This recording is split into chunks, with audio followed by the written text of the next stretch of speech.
పరిశుద్ధ ఆదివారం మరొకసారి వాక్యాన్ని ధ్యానం చేయడానికి దేవుడు మనకి ఇచ్చిన అవకాశం దేవునికి కృతజ్ఞతను చెల్లిస్తూ దేవుడు ఈరోజు ఏ విషయాలు మనకు నేర్పించాలని ఆశ కలిగి ఉన్నాడో నేర్చుకోవడానికి ప్రయత్నం చేద్దాం. మొదలు పనిచేసి అలసిన శరీరాలు నిద్రకు కూడా వెళ్ళేటువంటి అవకాశం ఉంది కనుక కొంచెం మెలకువతో దేవుని యొక్క వాక్యాన్ని ధ్యానించేద్దాం. ఆదివారం ఆయన యెరూషలేములో ప్రవేశించాడు. మరి ఆ ర్యాలీ చాలా సేపు కొనసాగింది. సాయంత్రం సమయానికి ఆయన దేవాలయంలో అడుగు పెట్టాడు. మరలా బేతనియకు వెళ్ళాడు. ఆ రోజు ఆయన ఏడ్చెను అనేటువంటి మాట మనం నేర్చుకున్నాం. కాబట్టి ఆయన హృదయం కలవరంతో దుఃఖంతో మార్పు చెందినటువంటి ప్రజల మధ్య ఆయన నలిగిపోయినటువంటి వాడుగా బేతనియకు వెళ్ళాడు. రాత్రి ఆయనకు నిద్ర పట్టనట్లుగా, ఆకలి అవుతున్నప్పటికీ తిననట్లుగా రాత్రి గడిపాడు. ఉదయం అయింది, సోమవారం ఉదయమున 12 మంది శిష్యులతో కలిసి ఆయన మరలా యెరూషలేముకు ప్రయాణమై వెళ్తూ ఉండగా మార్గ మధ్యంలో అంజూరపు చెట్లు కనబడింది. ఆకలి వేస్తూ ఉంది. దాని దగ్గర ఏమైనా దొరుకుతాయేమో వెళ్ళాడు. కాబట్టి సోమవారము అంజూరపు చెట్టును కూర్చిన ఆలోచన దినాన మనం నేర్చుకున్నాం. దేవుడిచే శపించబడిన అంజూరపు చెట్టు. మనం కూడా దేవుడిచే శపించబడిన విశ్వాసులుగా ఉన్నామా, లేక దేవుని నోటి నుండి ఆశీర్వాదములను తెచ్చుకోగలిగిన విశ్వాసులుగా ఉన్నామా అని నిన్న కొన్ని మాటలు మనం నేర్చుకున్నాం. సాయంత్రం మరలా ఆయన బేతనియకు వెళ్ళాడు. వెళ్ళిన సందర్భం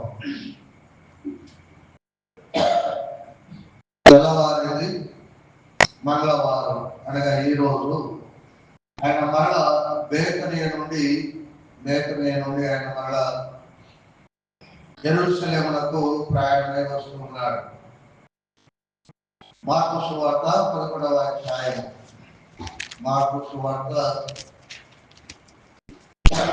11వ అధ్యాయం నేను చదువుకున్నటువంటి మాట. 11వ అధ్యాయము 20-21 వచనాలు. ప్రొద్దున వారు మార్గమున పోతుండగా ఆ అంజూరపు చెట్టు వేర్లు మొదలుకొని ఎడిగేటట్టు చూసింది.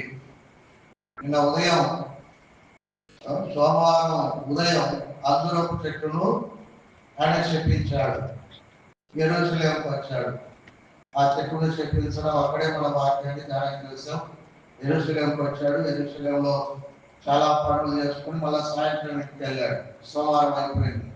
మళ్ళా మంగళవారం 20వ వచనం. పొద్దున వారు మార్గంలో పోతుండగా ఆ అంజూరపు చెట్టు వేళ్ళు మొదలుకొని ఎన్ని ఉండట చూచి అప్పుడు పేతురు ఆ సంగతి జ్ఞాపకము తెచ్చుకొని మొదలుగా ఇదిగో నీవు శపించిన అంజూరపు చెట్టు అని ఆయనతో అన్నాడు. ఆ విధంగా మంగళవారం ఆ చెట్టు చూసి ఆయన మాట్లాడుకుంటూ యెరూషలేమునకు ఆయన ప్రయాణమై వచ్చాడు. మళ్ళా యెరూషలేము దేవాలయంలో ఆయన ఉన్నాడు. ఇప్పుడు మత్తయి సువార్త 21వ అధ్యాయం. మత్తయి సువార్త 21వ అధ్యాయానికి రండి. నీవు శపించిన అంగురపు చెట్టు వెళ్ళిపోయింది అని వాళ్ళు చెప్పగా దాని గురించి మాట్లాడుకుంటూ నడక ద్వారా యెరూషలేమునకు వారు వచ్చారు. యెరూషలేమునకు వారు వచ్చినట్లుగా మనం చూస్తాం. 23వ వచనం మత్తయి సువార్త 21వ అధ్యాయము 23వ వచనం. ఆయన దేవాలయంలోకి వచ్చి బోధించుచుండగా ప్రధాన యాజకులను ప్రజల పెద్దలను ఆయన యొద్దకు వచ్చి, ఏ అధికారం వలన నీవు ఈ కార్యమును చేయుచున్నావు? ఈ అధికారము ఎవడు నీకు ఇచ్చెనని అడగగా, కాబట్టి మత్తయి సువార్త 21వ అధ్యాయం 23వ వచనంలో మంగళవారం అంజూరపు చెట్టు వెళ్ళిపోవడం వాళ్ళు చూశారు. దాని గురించి వివరణ మాట్లాడుకుంటూ నడుచుకుంటూ దేవాలయానికి వచ్చారు. 23వ వచనంలో ఆయన దేవాలయంలోకి వచ్చి బోధించుకుండగా, ఆయన దేవాలయంలోకి వచ్చి బోధ చేస్తూ ఉన్నాడు.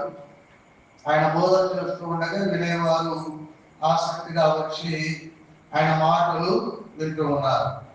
కాబట్టి ఆయన బోధ చేస్తూ ఉండగా మరి ప్రధాన యాజకులు ప్రజల పెద్దలు ఆయన ఎదురు వచ్చి, అధికారం వలన నీవు ఈ కార్యములు చేస్తున్నావు.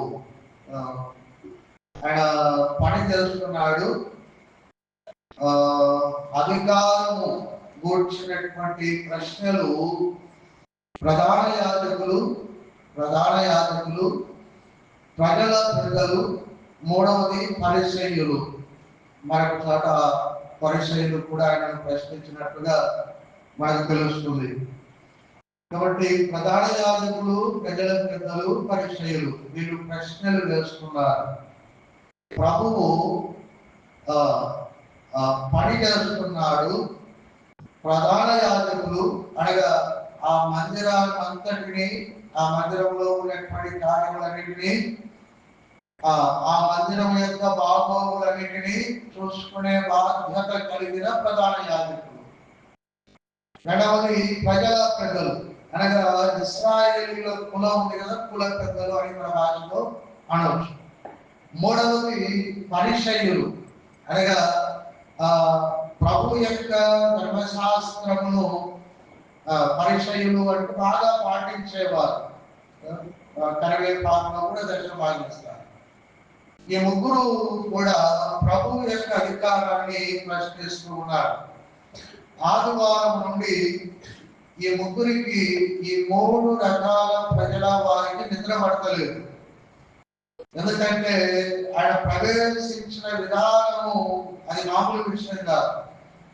యెరూషలేము దేవాలయంలో ఒక వ్యక్తి రాజుగా యెరూషలేము దేవాలయం వరకు ఊరేగింపుగా రావాలి అంటే యెరూషలేము పట్టణ ప్రజల పెద్దల అనుమతి కావాలి.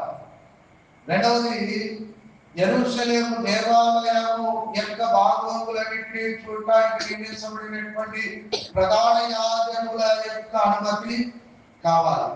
మూడవది పరిసయ్యుల యొక్క పర్మిషన్ వారికి అవసరం. కానీ ఈ అనుమతులేమీ లేకుండా ఆయన ఒక గొప్ప ర్యాలీగా, ఒక రాజుగా యెరూషలేములో ప్రవేశించడం, జన సమూహములు ఆయన జయజయలు పట్టడం, మరి ప్రధాన యాజకులకు, ప్రజల పెద్దలకు, పరిసయ్యులకు మింగుడు వేయడం లేదు. ఈయనేమో ప్రజలు సృష్టికర్త విధానములో నడవటం లేదని ఈయనకు నిద్ర పట్టక ఏడుస్తున్నాడు. ఈయనకు నిద్ర పట్టక, యేసు ప్రభువు వారికి నిద్ర పట్టక ఆయన ఏడుస్తున్నాడు. కానీ అయ్యో, యేసు ప్రభువు ఎంత పాపులారిటీ సంపాదించుకున్నాడు ఏమిటి, ఇక మా బతుకు బస్ స్టాండ్ అవుతుందేమో అని ప్రధాన యాజకులు, పరిసయ్యులు, ప్రజల పెద్దలు వారు దుఃఖపడుతూ ఇబ్బంది పాలవుతున్నారు. కాబట్టి ఆదివారం ఆనందం, సోమవారం మందిరం అంతటినీ ప్రక్షాళన చేశాడు ప్రభువు కొరడా పట్టుకొని. కాబట్టి మందిరం ఆదిలో ఉంది. మందిరంలో ఏమి ఉండాలో ఏమి ఉండకూడదు, మందిరంలో ఏమి జరగాలో ఏమి జరగకూడదు, మందిరంలో ఏమి రావాలో ఏమి రాకూడదు, మందిరంలో ఆ యొక్క లావాదేవీలని మేము చూసుకోవాలి కదా, ఈయనెవరండి వచ్చి మందిరంలో శుద్ధి చేస్తూ ఉన్నాడు అని వారి వారి కడుపు మంట సోమవారం ఇంకా రెట్టింపయింది. కాబట్టి మంగళవారం ఆయన వచ్చి బోధ చేస్తూ ఉండగా ఈ ముగ్గురు వచ్చి యేసు ప్రభువును ఇక అడిగేశారు. ఈయనను అడిగి కడిగేస్తామనుకున్నారు. ఏ అధికారాన్ని బట్టి ఈ పనులు చేస్తున్నావు చెప్పు, ఆ అధికార పత్రం ఏదో మాకు చూపించు అన్నట్లుగా. కాబట్టి యెరూషలేము మందిరాన్ని శుద్ధి చేయడానికి, యెరూషలేములో దాదాపుగా ప్రవేశించడానికి, ఈ రోజు యెరూషలేము దేవాలయంలోకి వచ్చి ఆ చుట్టూ ఉన్నటువంటి ప్రజలందరికీ ఆ వాక్యాన్ని బోధించడానికి ఏంటి అడ్డు అదుపు లేకుండా ఈ పనులని చేసేస్తున్నాం, ఈ పనులని చేయడానికి నీకు అధికారం ఎవరిచ్చారు అని వాళ్ళ వాటంలో పరిచారు. ఈ అధికారం గురించి పోయిన సంవత్సరం అటుపోయిన సంవత్సరం కొంత చెప్పారు. మళ్ళా దాని గురించి దేవుడు చెప్పే వచ్చే సంవత్సరం నేను చెప్తాను. ఇక్కడ ఈ రాత్రి నేను మీతో చెప్పాలనుకునేటువంటి ఆలోచన ఏమిటంటే, ప్రభువు యొక్క మాదిరిని మనం పాటిద్దాం. మంగళవారం ప్రభు యొక్క మాదిరిని మనం నేర్చుకొని ప్రభు యొక్క మాదిరిని మనం పాటిద్దాం. ప్రభు యొక్క మాదిరి ఇక్కడ మనకేమి తెలుస్తుంది అంటే, ఆయన మత్తయి సువార్త 21-23 వచనంలో ఆయన దేవాలయంలోనికి వచ్చి బోధించుతుండగా, ఆయన దేవాలయంలోనికి వచ్చి ఏం చేస్తున్నాడు? బోధించుతున్నాడు. ఆయన మాదిరిలో ఇక్కడ మనకు కనబడే ఒక ప్రాథమికమైన లక్షణం ఏమిటంటే, ఆయన ఉదయాన్నే వచ్చి దేవుని పని చేస్తున్నాడు. ఆయన ఏం చేస్తున్నాడు? పని చేస్తున్నాడు. ప్రభువు మాదిరి ఏమిటంటే పని చేయడం. కాబట్టి మన మాదిరి మనకు ఆయనే మాదిరి కనుక మనము కూడా పని చేసే వారంగా ఉండాలి. ఆయన పని చేస్తున్నాడు. ఆలోచించండి. ఈరోజు ఏ వారం? మంగళవారం. రేపు ఏ వారం? బుధవారం. మర్నాడు బేస్తవారం సాయంత్రం ఆయన పట్టుకుంటారు. ఇక బేస్తవారం సాయంత్రం ఆయనను పట్టుకుంటారు. బుధవారం ఒక్కటే ఆయనకు అడ్డం, బేస్తవారం సాయంత్రం ఆయనను పట్టుకొని సెలవేస్తారు. అది ఆయనకు తెలుసు. రేపు లేక మర్నాడు నన్ను పట్టుకుంటారు, నన్ను సెలవుకు అప్పగిస్తారు. ఇక ఆ శ్రమ అంతా నేను భరించాలి. 33 సంవత్సరాలు పని చేస్తూ చేస్తూ చేస్తూ చేస్తూ చేస్తూ ఇక ఒక రోజు తర్వాత నేను సెలవు వేయబడతాను అనే ఆ దగ్గరి సమయానికి ఆయన వచ్చినప్పుడు ఆయన మనస్సు ఎలా ఉండాలి, ఎలా ఉంటుంది ఆలోచన చేయండి. రేపు లేక మన్నాడు నిన్ను ఉరి తీస్తారు. నువ్వేం చేస్తావు? రేపు లేదు మర్నాడు నిన్ను ఉరి తీస్తారు. నువ్వేం చేస్తావు? నేనేం చేస్తా? ఆయన ఆలోచనలు తన చావు మీద లేవు.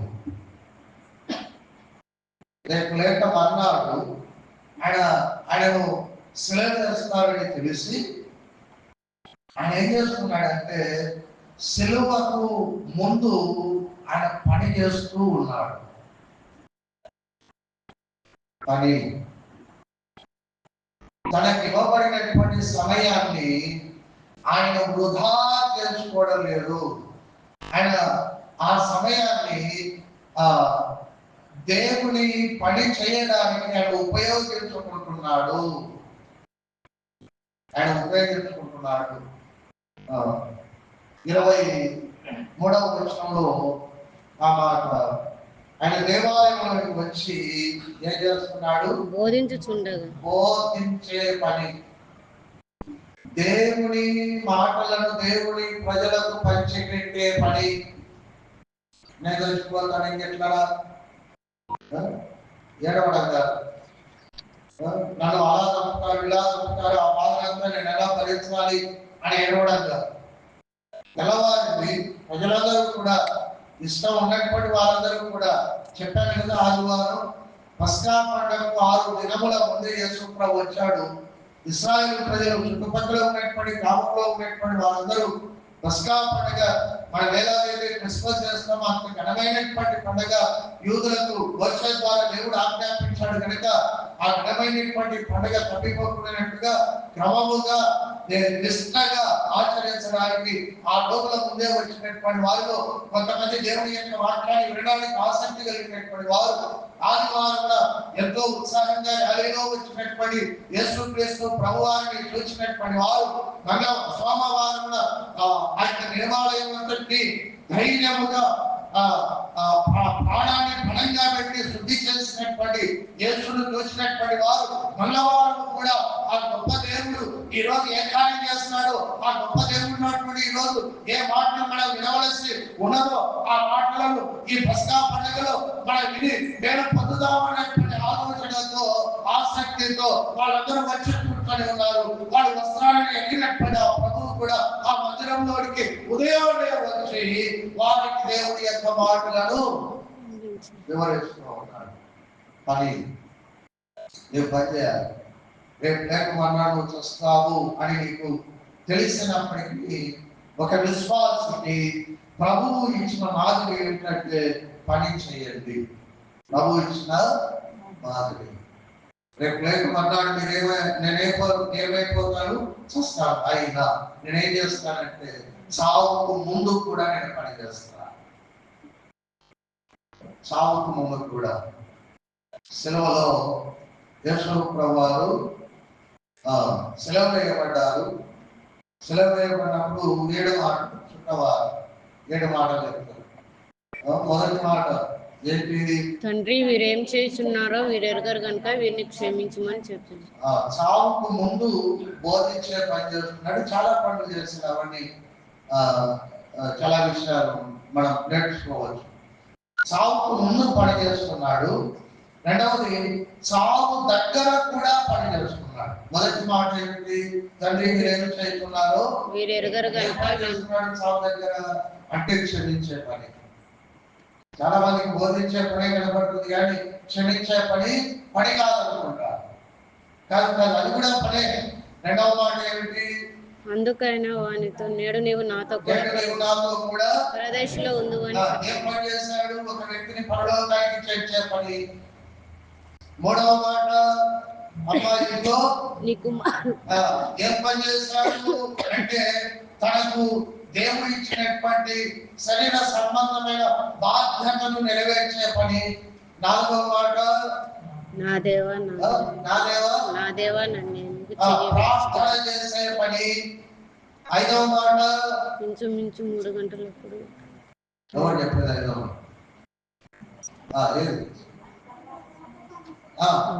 దేవుడు ఇచ్చినటువంటి పనిని తర్వాత సమస్తము సమాప్తమైనదని ఏం చేశాడు? లేఖనములు నెరవేరినట్లు నేనేమంటున్నాను, లేఖనాలను నెరవేర్చే పని. ఆరో మాట సమాప్తము. రక్షణ కొరకు ఏమేమి అవసరం ఉన్నాయో ఆ రక్షణకు సంబంధించినటువంటి కార్యములన్నింటినీ సమాప్తం చేసే పని. ఏడవ మాట నా ఆత్మను అనగా తన ఆత్మను తల్లికి అప్పగించే పని అని ఆయనే మనకు మాదిరి. సావుకు ఒక రోజు ముందు పని చేస్తున్నాడు. సావు వద్ద ఆయన పనిలోనే ఉన్నాడు. 7 మాటలు 7 పనులు చూపిస్తే ఆ సావు కూడా మన కొరకు ఆయన చేయవలసినటువంటి పనే. శిలువ యాగం అనేది ఆయన మన కొరకు చేయవలసిన పని. అందుకే ఆయన పంపించబడ్డాడు. ఆయన సావే దేవుడు ఆయనకు అప్పగించినటువంటి పని. ములకిరీటం పెట్టించుకోవడం, పరిణామం పట్టించుకోవడం, ఉమ్మి వేయించుకోవడం, గడ్డపు వెంట్రుకలు పెట్టించుకోవడం, అవమానం తలను ఊపే వారి యొక్క అవమానాన్ని భరించడం, సిలువను మోయడం, ఆకాశానికి భూమికి మధ్య వేలాడదీయబడడం, పని చేస్తున్నాడు ఆయన, చస్తూ పని చేస్తున్నాడు. అవి ఆయన పనులు కాదు, అవి దేవుడు తనకు అప్పగించినటువంటి పనులు.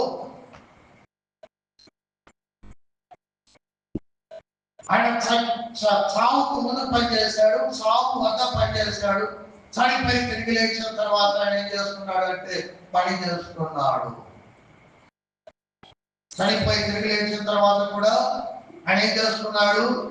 పని చేస్తున్నాడు. ఏం పని చేశాడు? చనిపోయి తిరిగి లేచిన తర్వాత ఏం పని చేశాడు? యోహాను సువార్త 19వ అధ్యాయంలో తోమా దగ్గరికి వచ్చాడు. తోమా ఏమన్నాడు? నేను నమ్మడేనమ్మన్నాడు. తోమాను సరి చేసే పని చేయడానికి పునరుద్ధానుడైనటువంటి ప్రభువు వచ్చాడు. అవిశ్వాసిని కాక విశ్వాసిని కమ్ము అన్నాడు. కాబట్టి పునరుద్ధానుడైన తర్వాత ఆయన ఒక శిష్యుని, అనగా తన 12 మందిలో ఒకటిగా ఉన్నటువంటి తోమా అనేటువంటి శిష్యుని ఆయన ఏం చేస్తున్నాడు? యోహాను సువార్త 20వ అధ్యాయము 26వ వచనం, 8 దినములైన తర్వాత శిష్యులు మరణంతో ఉన్నప్పుడు తోమా వారితో కూడా మోయబడి ఉండగా యేసు వచ్చి మధ్య నిలిచి నీకు సమాధానం కలుగుగాక అన్నాడు. తర్వాత తోమాను చూచి నీ ప్రేమ చాచిన చేతులు చూడము, నీ చెయ్యి చాచిన పట్టులో వచ్చి అవిశ్వాసి కాక విశ్వాసమై. కాబట్టి పని చేస్తున్నాడు. చావుకు ముందు, చావు దగ్గర, చావును జయించిన తర్వాత ఆయన మాదిరి. అపోస్తలుల కార్యం 1వ అధ్యాయం 3వ వచనం, ఆయన శ్రమ పడిన తర్వాత 40 దినముల వరకు వారిని అగపడుతూ, శ్రమ పడిన తర్వాత ఎన్ని రోజులు? 40 దినముల వరకు వారికి, అనగా 12 మంది శిష్యులకు, తనతో కూడా నడిచినటువంటి స్త్రీలకు, 120 మంది మేడగదిలో ఉండగా వారికి అగపడుచు ఏం చేశాడు అని అంటే దేవుని రాజ్య విషయముల గురించి బోధించుతూ అనేక ప్రమాణములను చూపి వారిని సజీవుడిగా కనపరచుకొనెను. ఏం చేస్తున్నాడు? పునరుత్థానం తర్వాత బోధిస్తున్నాడు. తన శరీరము నిజంగానే శిలువలో గాయపరచబడింది. నేను ఆ శిలువను జయించాడు, చావును జయించాడు, నా మీద మీరు ఎటువంటి అనుమానం పెట్టుకోవద్దు. మరి సాతాను తీసుకొని వచ్చేటువంటి ఆ ఆలోచనల నుండి మీరు విడుదల పొందండి, మీరు స్థిరమైనటువంటి వారుగా నిలబడండి అన్నట్టుగా ఆయన పునరుత్థానుడై, అనగా చావును జయించిన తర్వాత కూడా ఆయన పనిలో ఉన్నాడు. ఆయన పని ఆపు చేసిన వాడు వర్క్, ఆయన పని మీద ఉన్నాడు, విసుగు చెందలేదు. శిలువ వరకు నా పని అయిపోయింది అనుకోలేదు, శిలువ తర్వాత కూడా ఆయన పని చేశాడు. రోమీయులకు రాసినటువంటి పత్రిక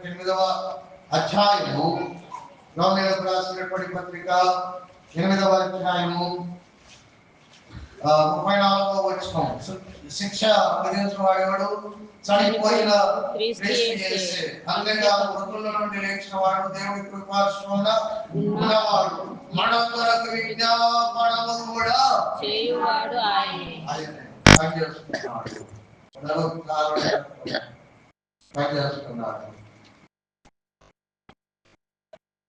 యోహాను రాసినటువంటి మొదటి పత్రిక 2వ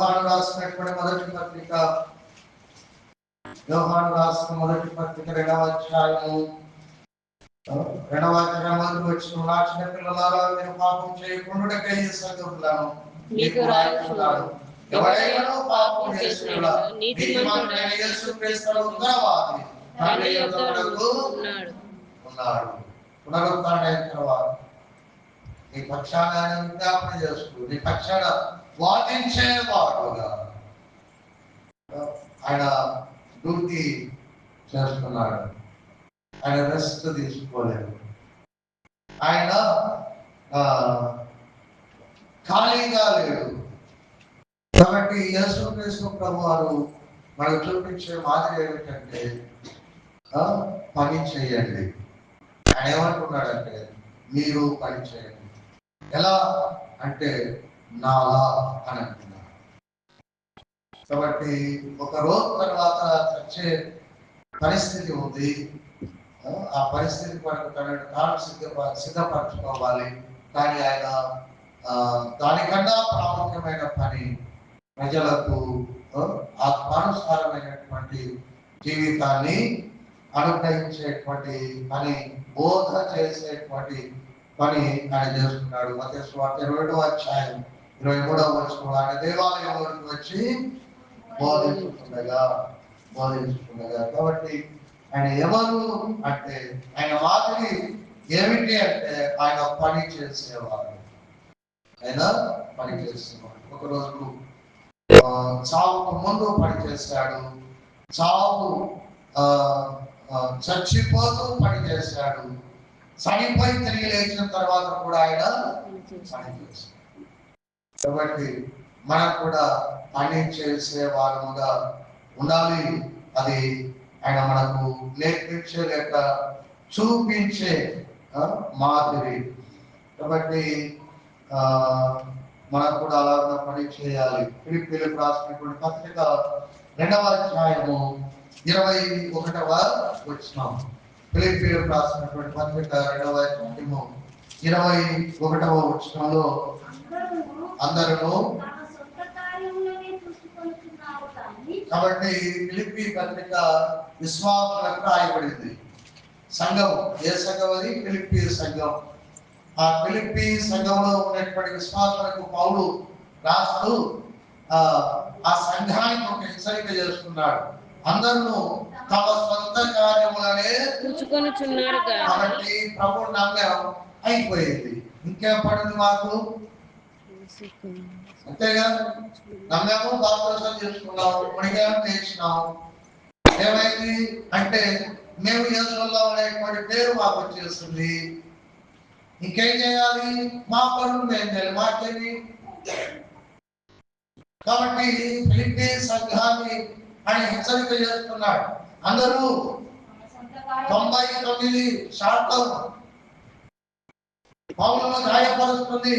పౌలు కూడా అలాగే అనుకుని ఉంటే ఫిలిప్పీలో ఒక విశ్వాసైనా ఉండేవాడా? ఫిలిప్పీలో ఉండేటువంటి వారి విగ్రహారాధన నుండి విడుదల పొంది ఫిలిప్పీ పట్టణంలో ఉండేటువంటి వారు పరలోకమైనటువంటి ఆ నిత్యరాజ్యాన్ని అనుభవించేటువంటి అవకాశాన్ని పొందేవారు. పౌలు అలా అనుకోలేదే. ప్రభు ఏ రోజైతే దమస్కు మార్గంలో పౌలును దర్శించాడో 3 రోజులు ఉపవాసం ఉన్నాడు. అననీయ అనేటువంటి వ్యక్తి వచ్చి ప్రార్థన చేయగా గుడ్డివాడైనటువంటి ఆయన కళ్ళ పొరలన్నీ తెగిపోయాయి. ఆ క్షణం నుండి పౌలు దేవుడి యొక్క పనిలో ఎన్ని శ్రమలు వచ్చినా, ఇబ్బందులు వచ్చినా, కష్టాలు వచ్చినా ఆయన పనిలో చేసుకుంటూ సంఘాలు కట్టాడు. 13 పత్రికలు అనగా దాదాపు 13 సంఘాలకు ఆయన ప్రతినిధిగా ఉన్నాడు. నేను కూడా నమ్మాను, దేవుడు కనపడ్డాడు, ఆయన రక్షకుడని నాకు అర్థమైపోయింది. నమ్మాను, దేవుడి మాట తప్పుడే నేను బాప్తిసం చేసుకున్నాను. ఇక నా పనేదో నేను చేసుకుంటాను, నా కుటుంబం ఏదో నేను నాటుకుంటాను, నా సంపద ఏదో నేను సంపాదించుకుంటాను అని పౌలు అనుకోలేడు. పౌలు అదే బాధపడుతున్నాడు. నేనేమో నా పనులన్నీ పక్కన పెట్టి ఇదిగో ప్రభు యొక్క ప్రేమ నేను అనుభవించాను కనుక ప్రభు యొక్క ప్రేమ ద్వారా నిరంతరము కాలేకపోతే అడ్డుగంధకం నుండి బయటపడ్డాను కనుక అట్టి ప్రమాదకరమైనటువంటి స్థితిలో ఏ మానవుడు ఉండకూడదనేటువంటి దృఢ సంకల్పంతో నేనేమో నిద్ర మాని, ఆహారం మాని, సుఖాన్ని మాని, ఉద్యోగాన్ని మాని, అధికారాన్ని పక్కన పెట్టి ఊరూరు తిరుగుతూ నేను సువార్త ప్రకటిస్తే ఈ ఫిలిప్పీలో కూడా నేను ప్రయాసపడి సంఘానికి కడితే ఈరోజు ఫిలిప్పీలారా మీరు కూడా నాలాగా కాస్త కూస్తా పని చేస్తున్నారు అనుకున్నాను. కానీ అందరూ తమ సొంత కార్యములనే చూచుకొనుచున్నారు కానీ యేసు పని అనేసరికి మూతి వంకర పోంది. యేసు అనేసరికి మూతి వంకర పోతే ఎప్పుడు ప్రార్థన అట. ఆదివారం జరుపుకోలే ఇదా మాదిరి యేసయ్య నేర్పించే మాదిరికి అలవాటు వాళ్ళు. పని చేయని సోమరం. నీ ఆత్మ గురించి కూడా నువ్వు కష్టపడవా? బడికి పోకపోతే వాడికి అక్షరాలు ఎలా వస్తాయి? వాడికి చదువు ఎట్లా వస్తుంది? బడికి పోయిన పశువులాగా వాడు ఉంటాడు, అవమానం మోసుకుంటాడు. కాబట్టి ప్రజలు ఏమైపోయారు అంటే, దేవుడు మా కొరకు వచ్చాడు, చచ్చాడు, తిరిగి లేచాడు, అయిపోయింది, తేలికథలు కాడమ్మా. నేను ఇంకేం పని చేస్తాను? మా పనులకే టైం లేదు. కొంత లేచిందాకే పరిగెత్తుతేనే అక్కడ ఇక్కడ అంతా కష్టపడి ఎండ బాగుంది. ఎవరి కొరకు కష్టపడ్డావు? ఎవరి కొరకు కష్టపడ్డావు? నీ కొరికేనా? నీ కడుపు కొరికేనా? నీ పిల్లల కడుపుల కొరికే కదా నువ్వు కష్టపడేది. ఈ శరీరము లోపల ఆత్మ కొరకు నువ్వేం కష్టం చేసావు? యేసు నమ్మిన వ్యక్తికి రెండు రకాలమైన బాధ్యతలు ఉన్నాయి. ఇంటి కొరకు కష్టపడాలి, రెండవది నీ నీ ఆత్మ కొరకు కూడా నీవు కష్టపడాలి. శరీరాన్ని ఆస్వాదం చేసుకుని నా పనులు నేను చేసుకుంటాను అన్నటువంటి వాడు క్రైస్తవుడు ఎలా అవుతాడు? ఆత్మ కొరకు కష్టపడని వాడు క్రైస్తవుడు కాదు. కాబట్టి ప్రభువు మాదిరి మనలో లేదు. వాడాడు ఫిలిప్పీ సంఘాన్ని చూసి పౌలు బాధపడి ఆ ఉత్తరంలో రాసి మాట చెప్పాడు, అందరూ తమ సొంత కార్యములనే పొద్దున్నే పొల గుర్తొస్తుంది. చెయ్యండి, వెళ్ళండి, వెళ్ళొద్దనిగా వెళ్ళాలి, మోటార్ వేయాలి, నీళ్లు పట్టాలి. నిన్న చెప్పాను కదా, దేవుని దగ్గర సమయాన్ని ఏం చేయకూడదు, దొంగతనము చేయకూడదు. సమయాన్ని దొంగతనం 2 గంటలన్నర దేవునికి సమయం ఇవ్వాలి. 2 గంటలన్నర అది దర్శన భాగం అండి. మరి ఆ సమయాన్ని కూడా దొంగతనం చేస్తే ఏంటండి? ఏం నడుచుకుని ఏం మాదిరి ఇది? అక్కడ బాధాకరమైనటువంటి మాట ఏమిటంటే, యేసుక్రీస్తు కార్యములను ఎవరు పట్టించుకోవడం లేదు. బాధకు రాకడం అంతే. కాబట్టి అలాంటి జీవితం పడకూడదు. ప్రభువు మాదిరి చూడండి. సాగుకు ముందు పనిచేశాడు, చచ్చిపోతూ పనిచేశాడు, సాగును గెలిచిన తర్వాత పనిచేశాడు. నువ్వు కూడా నేను కూడా ఏం చేయాలి? పని చేయాలి. కాబట్టి ప్రతి వాడు తన సొంత కార్యములను చూసుకొనుచున్నాడు. కాబట్టి నువ్వు పని చేయాలి. ఆ పని నీకు గుర్తుండాలి. ఆ పని అసలు గుర్తు లేనట్లే మనుషులు అయిపోయారు విశ్వాసం. లూకాసు వార్త 2వ అధ్యాయం 49వ వచనం. లూకాసు వార్త 2వ అధ్యాయం 49వ వచనం. తల్లిదండ్రులు యెరూషలేములో యేసు ప్రభువు ఆగిపోయాడు. తల్లిదండ్రులు పండగ ఆచరించి వాళ్ళు 3 రోజుల ప్రయాణం వెళ్ళిపోయారు.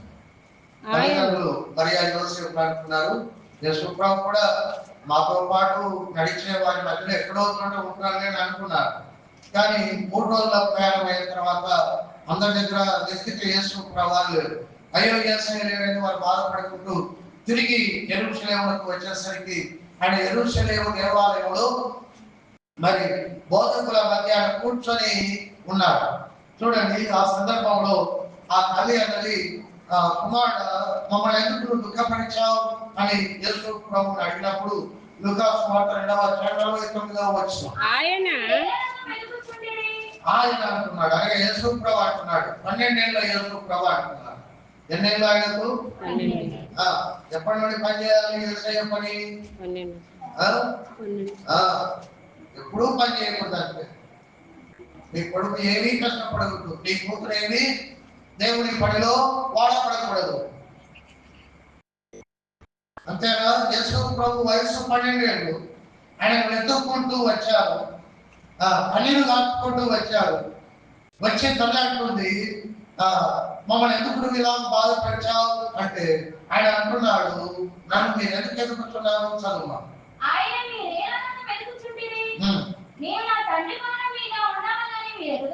ఆయన ఎప్పటి నుండి గుర్తుంది, నేను నా తండ్రి పనుల మీద ఉండవాలని మీరు ఎదుగరా? ఏ వయసులో ఆయనకు ఆ మాట గుర్తుంది? ఏ వయసు నుండి నీకు దేవుడి పనిలో ఉండాలి అర్థమవుతుంది. ఆయనే మాదిరి. ఆయన ఆడుకునేటువంటి వయసులో కూడా దేవుని పని మీద ఉండాలి అనేటువంటి ఆలోచనకు ఆటలు పక్కన పెట్టిన వాడు. ఈరోజు క్రికెట్ మ్యాచ్ జరుగుతుంది కాబట్టి ఆదివారం కథం. ఇప్పుడు ఐపీఎల్ మ్యాచ్లు జరుగుతున్నాయి, సోమవారం లేదు మంగళవారం లేదు. ఈ మనిషి ఎక్కడ ఉంటాడు? సెలవు పట్టుకొని చూస్తా ఉంటాడు. ఏమన్నంటే మేము రాకున్నామండి, నువ్వేది నీకు కట్టేది పట్టింపు లేదు. ఉన్నావా అంటే ఉన్నాము. ప్రకటన 3వ అధ్యాయం 1వ వచనంలో చెప్పినట్లుగా జీవించుతున్నామన్న పేరు మాత్రము ఏం పని చేస్తుంది. సత్యాన్ని ఉన్నాం, ఆయనకు సోయ లేదు, స్పర్శ లేదు. దేవుడి పని అనేటువంటి ఆలోచనే విశ్వాసం. కాబట్టి మాదిరి ఆయన మాదిరి ఏమిటంటే పని చేయటం. కాబట్టి ఆయన నేర్పిస్తున్నాడు, మీరు పని చేయండి. 12 ఏళ్ల వయసులో ఆయన మనస్సులో ఏముందంటే, నేను నా తండ్రి పనుల మీద దేవుడు నమ్మిన తర్వాత నిన్ను ఖాళీగా దేవుడు ఉంచడానికి, నువ్వు ఖాళీగా ఉండడానికి దేవుడు తన రక్తం ఇచ్చి నిన్ను కొనలేదు. గుర్తుపెట్టు. ఫ్యాన్ ఎందుకున్నావు? ఎండాకాలం ఫ్యాన్ ఎందుకున్నావు? 1500 పెట్టి. కూలర్ ఎందుకున్నావు? 3500 పెట్టి. అంటే తీసుకొని వచ్చి దానికి ముసుగు కప్పి ఉండడానికి ఎందుకున్నారు? అది పని చేయాలి. ఆ పని వల్ల నీవు ఆనందపడాలి. కాబట్టి ఒక ఫ్యాన్ కంటే దాంట్లో పని చేయించుకుంటావు, కూలర్ కంటే దాంట్లో పని చేయించుకుంటావు, ఒక మోటార్ కంటే దాంట్లో పని చేయించుకుంటావు, ఒక ఎందుకుంటే దాంట్లో పని చేయించుకుంటావు. కానీ యేసుక్రీస్తు ప్రభువారు తన స్వరక్తం ఇచ్చి నేను అన్నారు. మరి పని చేయవా? నేను కొన్నవాడు పని చేస్తున్నాడుగా, కొనబడిన నీకెందుకు అంత గడ? నేను కొన్నవాడే పని చేస్తున్నాడే.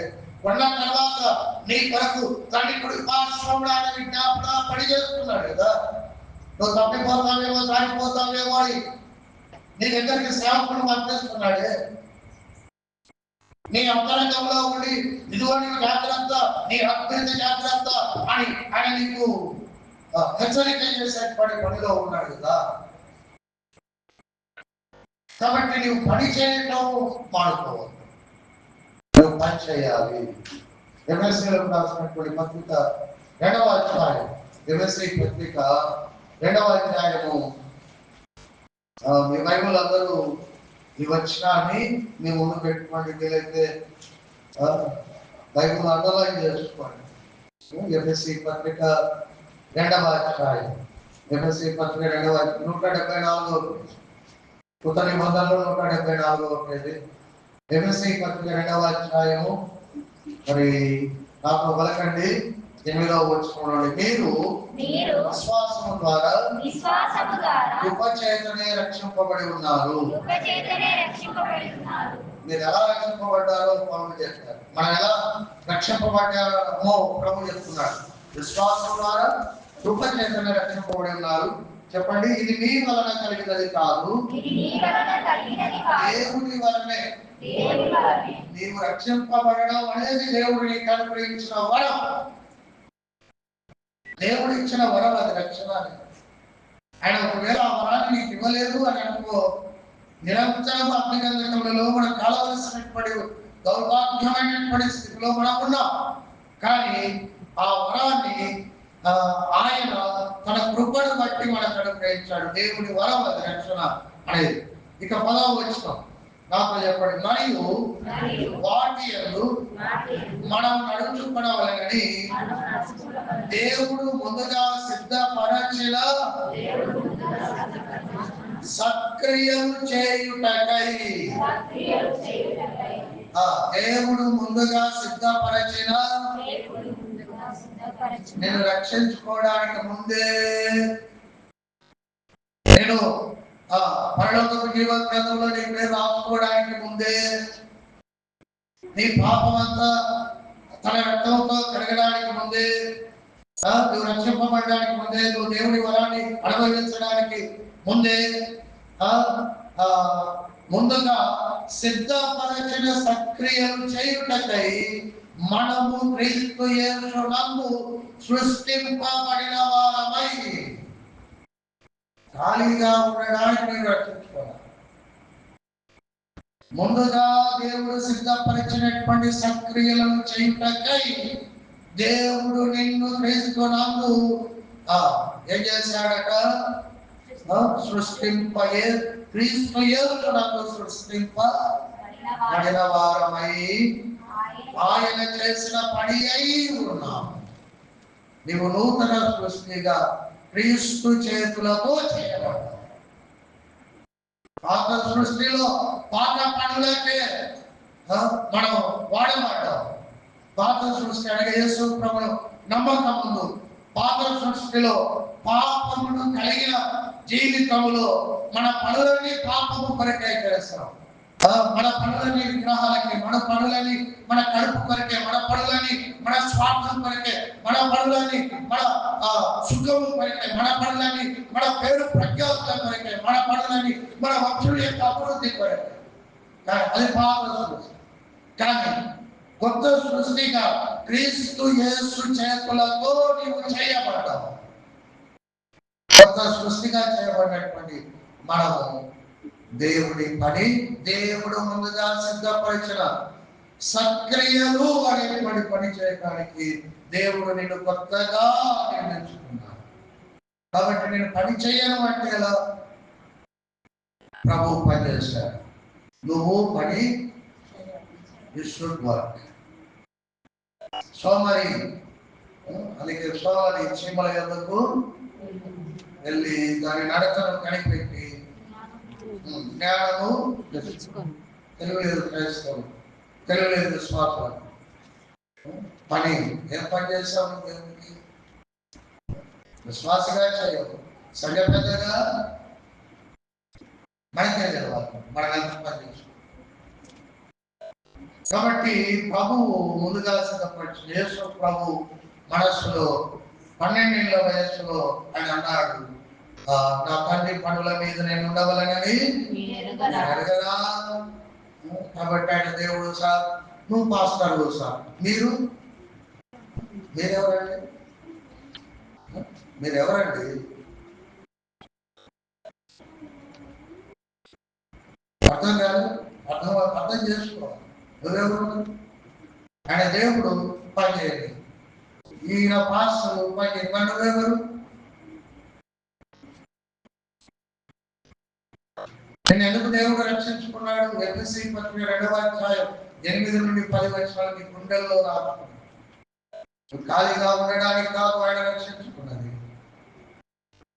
దేవుడు ముందుగా నిర్ణయించిన సక్రియలను చేయుటకై ఆయన నిన్ను దగ్గరగా కొన్ని పనులు నేను మీకు జ్ఞాపకం చేసి ముందుకెళ్తాను. రాసుకునే వాళ్ళు రాసుకుని, వినేవాళ్ళు వినండి. లూకాసు వార్త 18వ అధ్యాయం 1వ వచనంలో ప్రభువు చెప్పిన మాట ఏంటంటే, వారు విసుగ్గా ప్రార్థన చేయకుండాలని ఆయన ఈ ఉపమానం వారితో చెప్పని ప్రార్థన చేయుచుండవలేనని ఒక పని పెట్టారు. వారు విసుగాక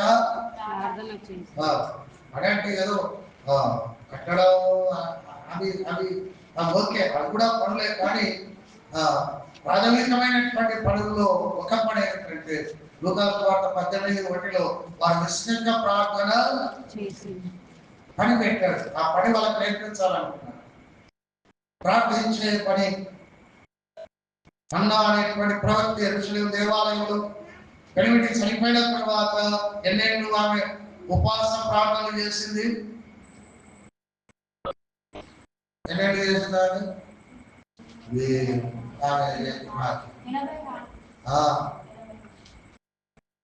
అర్థమవుతుందా? సుఖాన్ని వదిలిపెట్టి, సంసారాన్ని వదిలిపెట్టమని కాదు. నువ్వు ఎక్కడున్నప్పటికీ నీ ప్రార్థన అనే పని నువ్వు చేయాలని దేవుని ఆలోచన. బాగుందిగాక ప్రార్థించాలి. అది దేవుడు మన పట్ల కలిగినటువంటి ఆలోచన. ప్రార్థన లేకుండా మనం ఏం చేస్తున్నాం? బతికేస్తున్నాం. ప్రార్థనే లేదు. ప్రార్థన చేసే వ్యక్తిలో గర్వం ఉండదు. ప్రార్థన చేసే వ్యక్తిలో దేవుని దగ్గర దేవుని ముఖాన్ని చూసేటువంటి అనుభవంలో అదంతా కొట్టుకొని పోతుంది. కాబట్టి ప్రార్థన పడేది. మొదటి కీర్తన 2వ వచనంలో దీవారాత్రము దాన్ని ధ్యానించుతూ, దీవారాత్రము దాన్ని ధ్యానించుతూ, ధ్యానించేవాడు ఏ పని పెట్టాడు? వాక్యము ధ్యానించే పని. ఏం పని మాని ఏ పనిలోనికి రావాలి? మొదటి వచనం చెప్పండి. దుష్టుల ఆలోచన చొప్పున నడవక, పాపుల మార్గంలో నిలవక, అపహాసకులు కూర్చుని చోట కూర్చుండక. మొత్తం దుష్టులతోనే మనం ఉండేది. అని కోపం ఉంచుదా, ఏ కోపం ఉంచుదా, క్షమించండి, తిట్టుకోండి, కొట్టండి, ఏం ప్రాబ్లం లేదు. ఏ పనిలో ఉండాలి క్రైస్తవుడు? దుష్టుల ఆలోచనలు మారాలి. ఆ పని ఇక నడదు మనకు. దుష్టుల ఆలోచన చొప్పున పాపుల మార్గమున నిలవక. మళ్ళా ఆ మార్గంలో నడిచే పనిలోనే దేవుడు ఇచ్చినటువంటి సమయాన్ని నువ్వు కట్టబెట్టడానికి ఆయన ఒప్పుకోడు. అపహాసకులు కూర్చుండు ఏది లోకాభిరామం ఏముంది? ఎప్పుడైనా ఆ కుటుంబం కష్టంలో ఉంది, నష్టంలో ఉంది, ఇరుకులో ఉంది, ఇబ్బందిలో ఉంది, శ్రమలో ఉంది అంటే నువ్వేం చేయాలి? విశ్వాసిగా ఆ ఇంటికి వెళ్ళి వాటిని ఆదరించే పని చేయాలి తప్ప అపహాసకులు కూర్చునే స్థలము ఎంత కూర్చోడానికి సమయం ఎక్కడ ఉంది? దేవుని నమ్మకం ముందు సమయం అంతా అక్కడే పోయింది. దేవుడు నమ్మిన తర్వాత అక్కడ పోగొట్టుకునేటువంటి ఆ సమయాన్ని అక్కడే పెట్టి దావీదు అంటాడు, ఆ దీవారాత్రము వాక్యాన్ని ధ్యానించాడు. అలా ముచ్చట్లేదు. బైబిల్ ముందు చేస్తాడు.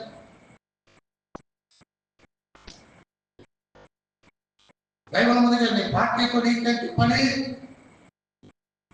ఎలక్షన్ అయిపోయి పార్టీలు పక్కన పెట్టు, ప్రభు వైపు చూడు.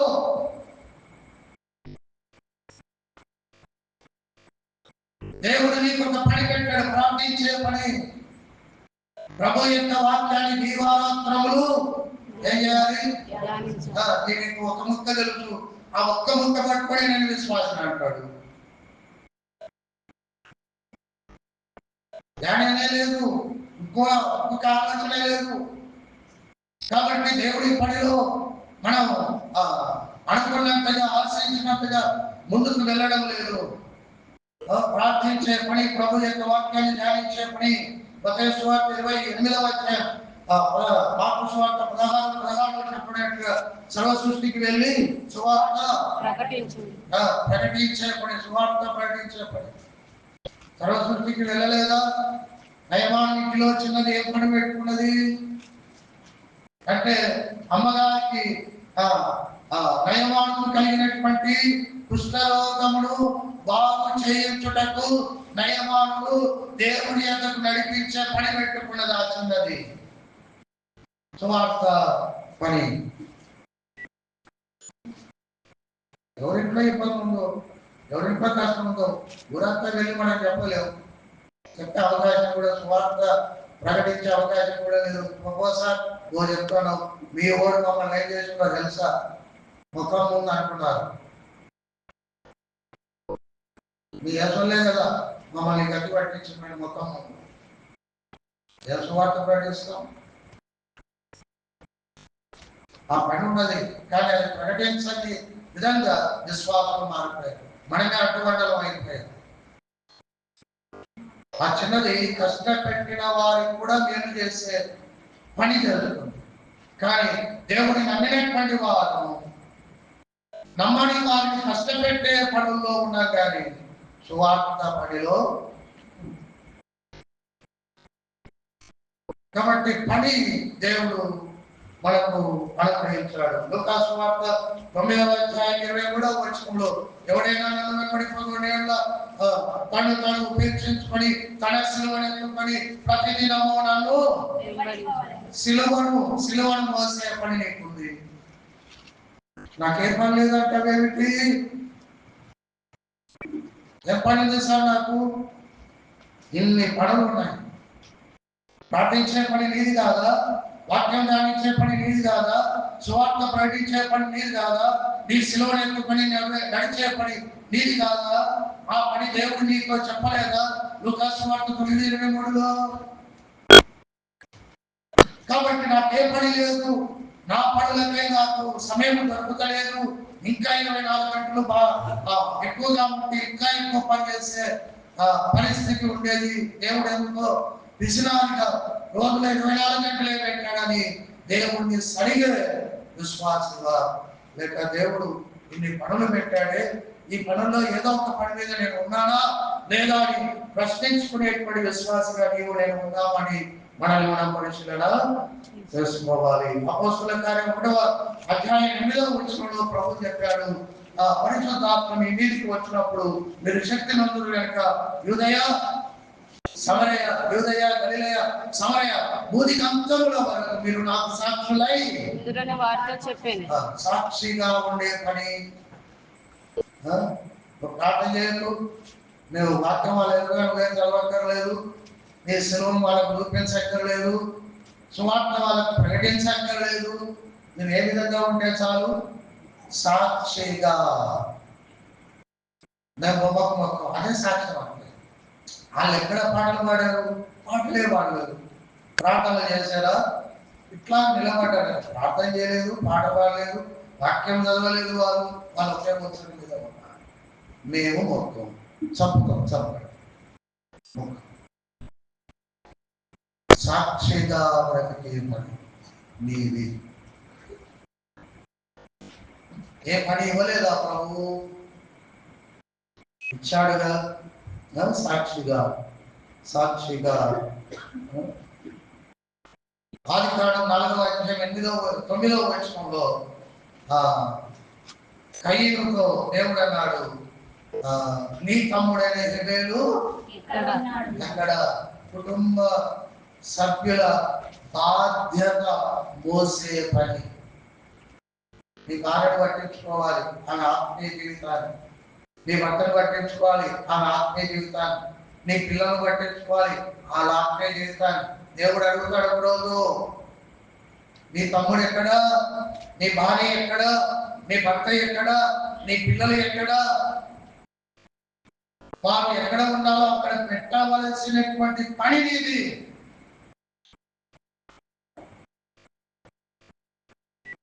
నువ్వు పని చేసిన తర్వాత ఆయన అక్కడ ఉండకపోతే ఓకే, దానికి నువ్వు బాధ్యురాలివి కాదు, నువ్వు బాధ్యుడివి కాదు. కానీ బాధ్యత కలిగి ఉన్నావా? నీ ఇంటి వారిని గురించి యెహోవా అన్నాడు, నేను నా ఇంటి వారిని యెహోవాను సేవించెదను. పని చేశాడు కాబట్టి ధైర్యంగా చెప్తాడు. నా ఇంటి వారు దేవుని సేవించే పరిస్థితుల్లోకి తెలుసుకొని వచ్చాడండి. దేవుడు నాకు అప్పగించినటువంటి పని ఇంటికి నిలిచినట్టుగా రస పిలవమన్నట్టుగా, ఇదిగో నేను నా ఇంటి వారిని యెహోవాను నోవహు ఉన్నాడు. 3 కొడుకులు 3 కోడలు. ఎలా? అందరూ ప్రభు పనిలో ఉన్నారు. నీ మొదటి కొడుకు నీ మొదటి కోడలు ఏంటి అని నోవహును అడిగితే ఏంటంటావు ప్రభు? ఇదిగో నా మొదటి కొడుకు నా మొదటి కోడలు నేను నమ్మారు, ఇదిగో నీ పనిలో వాళ్ళు భాగస్వాములై ఉన్నారు. వారు నీకు వ్యతిరేకంగా లేదు, లోకంలో లేదు. సంపాదన అనేటువంటి ఆశలో వారు పడిపోలేదు. వారి సంపాదన లేదు. ఇదిగో వాడకంటే నీ పని వరకు ఖర్చు జరుపుకున్నారయ్యా. నీ తమ్ముడైన హేబేలు ఎక్కడ? నీ పెద్ద కొడుకు నీ పెద్ద కోడలు ఎక్కడ? నీ రెండవ కొడుకు నీ రెండవ కోడలు ఎక్కడ? అంటే నోవహు దగ్గర సమాధానం దేవుడు పని అప్పగించాడు. కుటుంబ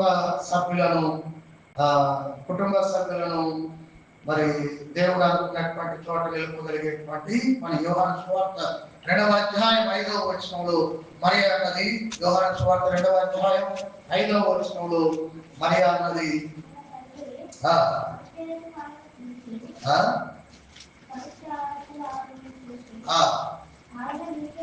ఆయన మీతో చెప్పుడది. ఇవన్నీ రెగ్యులర్ పనులు ఏమిటి? ప్రార్థించే పని, ధ్యానించే పని, ప్రకటించే పని, శిలువ మోసే పని, సాక్షిగా ఉండే పని, ఈ నివారణకు వచ్చిన బాధ్యత కలిగి జీవించేటువంటి పని. ఆయన దగ్గర ఇంకొక ఉంది, అదేంటంటే నువ్వు వాక్యం వినడానికి వచ్చినప్పుడు ఆ వాక్యం ద్వారా నీకేదో ఒక పని చెప్తాడు. ఆయన మీతో చెప్పినది చేయండి. ఏం చెప్తాడో తెలియదు, కరెక్ట్గా ఒక పని చెప్తాడు, నువ్వు చేయాలి. చాలా ఉన్నాయి చెప్పడానికి సమయం.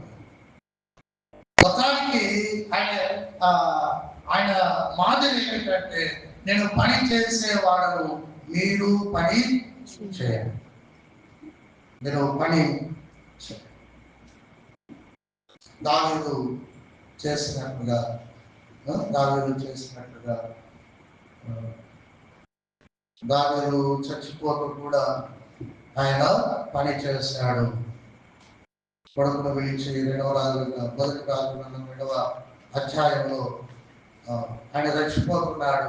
దావీదు చనిపోతూ తన కుమారుడైన సొలొమోనును పిలిచి ధైర్యపరుస్తున్నాడు. లోకందరూ పోవలసిన వారు నేను వెళ్ళిపోతున్నాను, కానీ నీవు ధైర్యముగా ఉండు.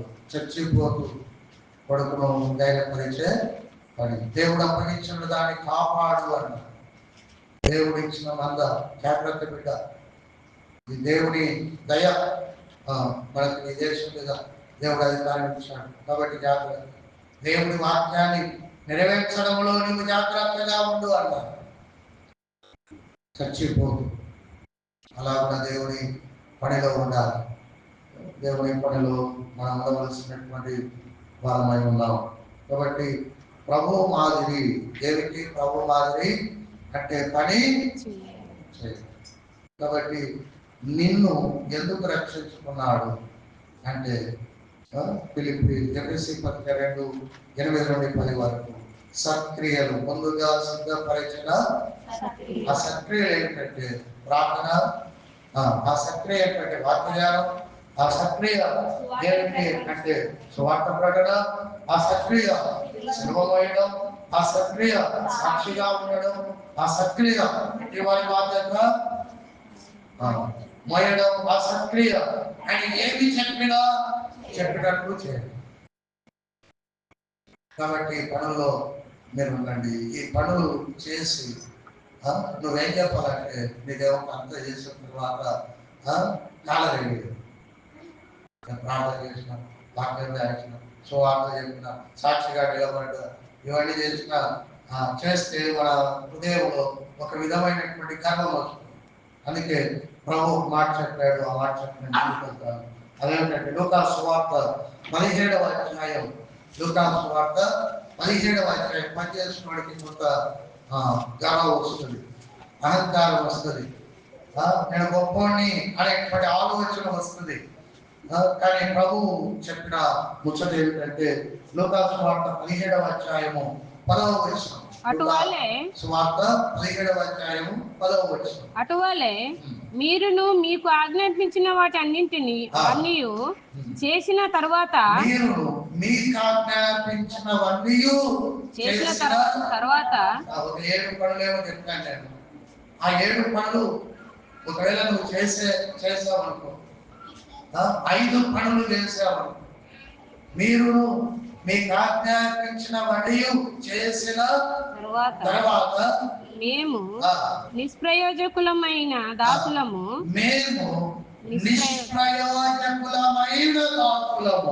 మేము చేయవలసినవే చేయుచున్నామని చెప్పుడాలి. చేయవలసినవే చేసాం. ఏమెక్కువ చేసామని మా కొరకు మీరు చప్పట్లు పెడతారు, ఏమెక్కువ చేసామని మా పేరు మైకులో చెప్తారు, ఏమి ఎక్కువ చేశామని మమ్మల్ని మేము ఉండకూడని స్థలానికి నన్ను నా ఇంటిని హెచ్చిస్తారు. ఇప్పుడు ఒక్క పని చేస్తే ఒక పని 5 చేశారనుకోండి, ఒక పనిలో 5 సహాయపడ్డారనుకోండి, 4 పేర్లు చెప్పి ఆ 5వ వాడి పేరు చెప్పకపోతే ఆ 5వ వాడు ఏమైపోతాడు? అలిగి 5వ వాడు మేకై కూర్చుంటాడు. ఆ 4 పేర్లే చెప్పిండు, నా పేరు. బైబిల్ ఏం చెప్తుంది? ఆయన ఆజ్ఞాపించినవన్నీ మీరు చేసిన తర్వాత ఆజ్ఞాపించిన దేవుడితో మీరేమడాలంటే మేము కేవలం నిష్ప్రయోజకులమైన దాసులము, చెయ్యవలసినదే చేయుచున్నామని చెప్పుడని. మీరు మాటలు చెప్పాల్సిన పడే లేదేమో, చేయాల్సింది చేస్తే దానికి మాకు ఘనత ఇవ్వవలసినటువంటి అక్కడ లేదని మీరు చెప్పాలి. కాబట్టి పని చేసి పొంగిపోవద్దు. పని చేస్తూ ఏమనుకోవాలంటే మేము నిష్ప్రయోజకులమైన స్వార్థ చెప్పే పని నామకానికి ఇక్కడిది. ఆ స్వార్థంలోని దేవుడు ఎవరు? పరిశుద్ధుడు. స్వార్థంలోని దేవుడు ఎవరు? దహించాన్ని. స్వార్థంలోని దేవుడు ఎవరు? సృష్టికర్త. స్వార్థంలోని దేవుడు ఎవరు? పునరుత్థానుడైన వాడు. దహించాన్ని పునరుత్థానుడైన వాడు, మరి ప్రేమమయుడు, ఆయన సృష్టికర్త. అటువంటి దేవుడి యొక్క మాటలు చెప్పడానికి ఈ పాపాత్ముడికి బలం ఎక్కడిదండి? ఆయన ఎక్కడా, నేనెక్కడా? ఆయన స్వభావం ఏమిటి, నా స్వభావం ఏమిటి? కానీ అంత ఉన్నతుడైనటువంటి దేవుని యొక్క సువార్తను చెప్పే అవకాశం దొరకడమే గొప్ప. ఈ పాపిస్తానికి అవకాశం ఇచ్చింది కాబట్టి ఇంకా తగ్గించుకొని పనిచేయాలి తప్ప నేను సువార్త చెప్పాను. ఈ దానా ప్రయాణాలు మన దగ్గర ఉండటానికి వీలు అసలు నీకు పని దొరకడమే గొప్ప. ఆయన దగ్గర చాలా మంది, వేల మంది, లక్షల మంది పరీక్షలు రాస్తారు. గవర్నమెంట్ లక్షల మందిని పక్కకు పడేసి ఒక 300 మందిని ఎన్నిక చేసుకొని వాళ్ళకు ఉద్యోగాలు ఇస్తారు. కానీ యేసుప్రభు అలా చేయలేదు. నమ్మిన ప్రతి వ్యక్తికి ఉద్యోగం ఇచ్చారు. ఏంటా ఉద్యోగం అంటే, ఇదిగో నా పని మీరు. నాకు చదువు రాదు, అయినా you are selected to do my work. చదువు రావాలని కూడా సెలెక్ట్ చేసుకుంటాడు. నాకు తలాంతులు లేవు, అందుకే నువ్వు కూడా సెలెక్ట్ చేయబడ్డావు. నువ్వు ఏదో ఒక పని. నాకు డబ్బు లేదు, అయినా పర్వాలేదు, నువ్వు పని చేయి. నా గత జీవితం మంచిగా, అయినా యు ఆర్ సెలెక్టెడ్. నేను చెప్తే ఎవరైనా ప్రభా నేను నమ్ముకున్న పాపం గడుపుకున్నా ఇది రాదు, నేను వీధిలోకి పోతే నన్ను ఉంచుతారు, నేను మంచిదాన్ని కాదు, మంచి వాడని కాదు. That's why you are selected. అదే కారణాన్ని బట్టి నేను ఎన్నుకున్న స్వార్థ చెప్పు.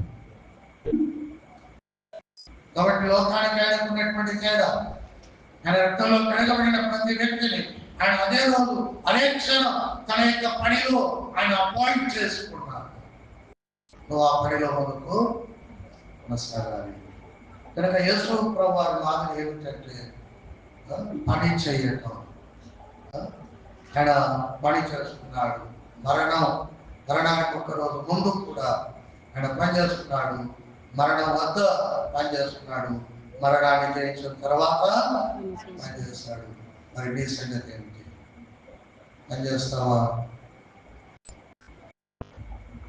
సోమరిగా ఉంటావా? రెండవ మాట మత్తయి సువార్త 21వ అధ్యాయం 23వ వచనం. ఆయన దేవాలయంలోకి వచ్చి బోధిస్తుండగా, అంటే పని చేస్తున్నాడు. ఆయన పని చేస్తున్నాడు. 2వ లైన్, బోధిస్తుండగా నాకు చెప్పండి, ప్రధాన యాజకులను ప్రజల పెద్దలను ఆయన ఎదుకు వచ్చి, ఏ అధికారం వలన నీవు ఈ కార్యములు చేస్తున్నావు? ఈ అధికారం ఎవరు నీకు ఇచ్చానని అడగగా, ఆయన పని చేసేవాడు రెండవది ఆయన ప్రశ్నలను ఎదుర్కొనేవాడు. ప్రశ్నలను ఎదుర్కొనేవాడు. పనిచేసేవాడికి ప్రభువు మాదిరి. ప్రభు మాదిరి ఏమిటంటే ప్రభులాగా పనిచేయండి. రెండవది పనిచేసేటువంటి ప్రశ్నలు ఎదురవుతాయి. ఆటంకపరిచే వారి నుండి ప్రశ్నలు ఎదురవుతాయి. కాబట్టి ఆ మాదిరిలో దేవుడు చెప్తున్న మాట ఏంటంటే పని చేయండి. రెండవది ప్రశ్నలను కూడా ఎదుర్కోండి. పని చేయడమే కష్టం, పని చేసేటువంటి మళ్ళీ 4 మాటలు అంటారు. అంతనే కాదు, పనిచేసేటువంటి ప్రార్థనకు పోయాడు ఏమంటాడు, ఇక ఈ వాడలో ఈ ఒక్కటి భక్తురాలు బయలుదేరింది, ఆమె రాదు, ఆయన రాడు, ఈవెన్ 4 మాటలు ప్రశ్నలు ఎదుర్కో.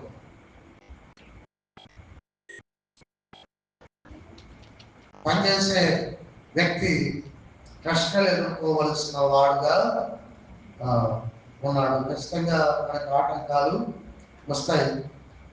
ప్రభువుని అడిగే ఏ అధికారంతో ఈ పని చేస్తున్నావు అంటే ఆదివారం నేను మీతో చెప్పాను. ఆయన అన్నాడు, ఏమన్నాడంటే మీరు నేను పని చేస్తున్నా మధ్యలో వచ్చి నేను బోధించే బోధను ఆటంకపరిచి నా అధికారాన్ని ప్రశ్నిస్తున్నారు. అయితే నేను కూడా మిమ్మల్ని ఒక ప్రశ్న అడుగుతున్నాను. ఆ ప్రశ్న ఏంటంటే యోహాను బాప్తిస్మం పరలోకం నుండి కలిగిందా, భూమి మీద ఉన్నటువంటి ప్రజల యొక్క నుండి కలిగిందా? దానికి మీరు సమాధానం చెప్పండి. నేను కూడా ఏ అధికారంతో ఈ పని చేస్తున్నానో దానికి సమాధానం ఇస్తున్నాను అని. అప్పుడు శాస్త్రులు, ఆ ప్రధాన యాజకులు, ప్రజల పెద్దలు వారి హృదయంలో బాధపడ్డారు. ఏమని? ప్రజల యొక్క నుండి వచ్చింది అని అంటే యోహాను ప్రవక్త అని ప్రజలందరూ నమ్మారు. అది దేవుడి నుండి వచ్చిన బాప్తిసం కాదు అంటే ప్రవక్త అని యోహాను నమ్మారు కనుక రాళ్ళతో కొట్టి రాజు వారు చెప్తున్నారు. యోహాను చెప్పిన యోహాను అన్నారు, ఇదిగో లోక పాపములను మోసుకొని పోము వాళ్ళు చెప్పినా వెళ్ళారు. అందుకే ఏడ్చాడు ఆ రోజు. 3.5 సంవత్సరాలు క్రితం యోహాను చెప్పినా లేదు. యోహాను ఇశ్రాయేలును ఎంత గొప్పవాడు అంటే యోహాను ఒక్క మాట అంటే ఇశ్రాయేలు ప్రజలందరూ రాళ్ళు పట్టుకొని ఆ మాట పెట్టుబడి వ్యక్తిని చంపేసేంత గొప్ప ప్రవక్తగా యోహాను.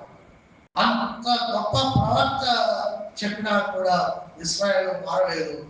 కాబట్టి ఆయన ఏడ్చాడు. ఆదివారం జరిగిన సంఘటన. కాబట్టి ఆ ప్రశ్న ఈ మంగళవారం ఎదురు ప్రశ్న యేసు ప్రవేశించారు. వాళ్ళు సమాధానం చెప్పలేదు, మాకు నిలవగానే వెళ్ళిపోయారు. కాబట్టి పని చేయండి. రెండవది ఏమిటంటే పనిచేసేవారు ప్రశ్నలను ఎదుర్కోండి. నువ్వెందుకు పోతున్నావు ప్రార్థనకి రాత్రి? దానికి సమాధానం చెప్పండి. చెప్పకుండా పర్వాలేదు, ఆగిపోవద్దు. ఏం చేయకూడదు మనం? నువ్వు డ్యూటీలో ఉన్నావు, ఆగిపోవద్దు. తల్లి వచ్చి ఎందుకైనా మమ్మల్ని వారు పెట్టేవాడు యేసు అంటే యేసు అంటున్నాడు, నా తల్లి పనుల మీద వాళ్ళు అనని అంటారని నువ్వు తల్లి పని మీద ఉన్నావుగా. ఇగో మందిరంలోకి వచ్చి మందిరంలో ఉన్నటువంటి 30 కుటుంబాల పేర్లు ఒక్కొక్కటి గుర్తు చేసుకొని ఆ కుటుంబాన్ని జీవించు. ఈ తండ్రి నీకు అప్పగించిన పని, ఆ పనిలో నువ్వు ఉన్నావు. వారు ప్రశ్నించాలి, పని రాజొద్దు, ప్రశ్నలు ఎదుర్కొంటూ పని చేయండి. ప్రభు అదే చేశాడు, ప్రశ్నలను ఎదుర్కొంటూ పనిచేస్తాడు. నేను పని చేస్తుంటే మీరు ప్రశ్నిస్తారా? నేను పని చేయడం అనలేదు, పనిని మాడలేదు, ప్రశ్నలను ఎదుర్కొంటూ పనిని కొనసాగించున్నాను. అదే నీకు మాదిరి. వాళ్ళు ఇట్లా అన్నారని వెంటనే మూతి ముడుచుకుంటూ ఏం ఆశ ఉంది నీకు? పని దేవుడి పని చేయాలనే ఆశ ఉన్నప్పుడు దయ్యం నీ వెంటబడతాడు. ఎందుకంటే దేవుడి పనిని ఆటంకపరచడానికి దేవుడి వెంటబడ్డాడు సాతాను. దేవుడి వెంటబడ్డాడు. ఆయన పుట్టినప్పుడు ఆయన చంపేయాలని ఏ రోజు రాదు వాడుకున్నాడు. ఎందుకంటే ఆయన వస్తే దేవుడికి పని ముందు జరుగుతుంది కాబట్టి ఆయన చంపేద్దామని. దేవుని వెంటనే పడ్డాడు. దేవుని పని చేద్దామని వచ్చిన యేసుని ఆపు చేయడానికి. మరి దేవుని పని చేద్దామనుకున్నటువంటి నిన్ను ఆపు చేయడానికి నీ మందిరంలోనే నీకన్నా వయస్సు తక్కువగా ఉన్నటువంటి ఒక చిన్న అమ్మాయితోనే నీకు మాటలు వేసేస్తాడు. కథ ఈ మాట నేను ఎందుకు పని చేస్తాను? దేవుని పనిని ప్రశ్నలు ఆపు చేయగలవు. ప్రశ్నలను దాటి దేవుని పని చేయగలిగిన వాడే విశ్వాసం. వాళ్ళు ఎవరు అంటారంటే దేవుని పని ఆపడానికి ఎలా చేయకుండా ఉంటే నష్టం ఏమిటి వాళ్ళగా వాళ్ళు కాదు అన్నది.